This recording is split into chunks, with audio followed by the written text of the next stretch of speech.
আসন এখানে কম বেশি হতেই পারে, তবে এখানে আমাদের আত্মসম্মান বোধে লেগেছে, এটাও একটু বলা প্রয়োজন।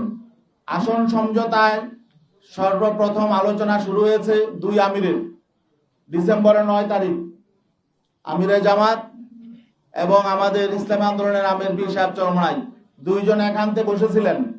যেহেতু আপনি প্রশ্নটা করেছেন, এটা আসতে আমি এদিকে যেতে চাই নাই।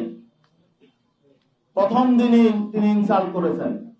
আপনারা জানেন বিভিন্ন জরিপ প্রকাশ হয়। 9 ডিসেম্বর যেদিন তারা দুইজন বসেছিলেন, সেদিন প্রথম আলোতে একটা জরিপ প্রকাশ হয়েছিল। সেই জরিপ আপনারা দেখেছেন। সেই জরিপে প্রকাশ হয়েছিল যে বিএনপি কে চায় 65% মানুষ, জামাতে ইসলামকে চায় 25% মানুষ, আর সেখানে ইসলামী আন্দোলনেরও ছিল একটা, সেটা হলো 0.1% মানুষ। ঠিক আছে, ওই দিন বসার পরে আলোচনা শুরুতেই জামাতের আমির মোহতারাম তিনি আমাদের আমিরকে বললেন যে এই যে এই একটা প্রথম আলোতে একটা জরিপ এসেছে দেখেন। তাহলে এটার অর্থ কি?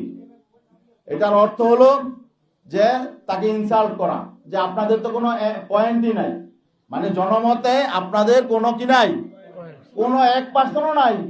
0.1 মানে 1%-এর শতভাগের 1 ভাগ। তো এটা হলো উনি ইনসাল্ট করে শুরু করেছে যাত্রা। সেদিনই মোতা আমির আমাদেরকে বলেছেন যে তাদের কিন্তু মতলব ভালো নয়, তারা হয়তো আমাদেরকে সাথে বেইনসাফি করবে।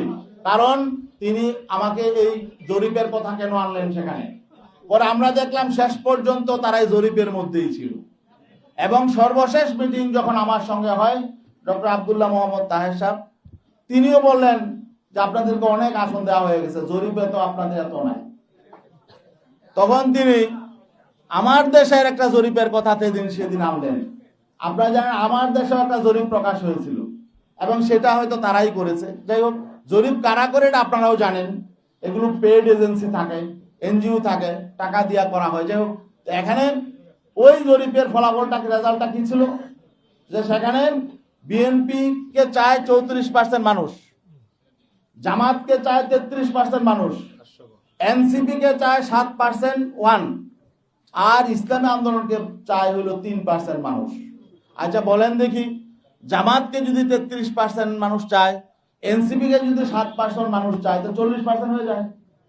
আর বিএনপি চায় 34%, বিএনপি কে চায়, তাহলে তো বিএনপির থেকেও এখন যদি এনসিপি তাদের সঙ্গে আছে, বিএনপির চেয়ে 6% ভোট তাদের বেড়ে গেছে। এখন তাহলে আমাদের কি আর এখানে অবস্থান থাকে? এখন তখন যখন তারা বলে জরিপে তো তা আসলে আপনাদের তেমন অবস্থান নেই, এখন তাহলে বোঝা গেল যে তারা যে আসন দিয়েছে এটা অনুগ্রহ করে দিয়েছে। তা আমরা তো কারো অনুগ্রহের পাত্র হয়ে রাজনীতি করতে চাই না।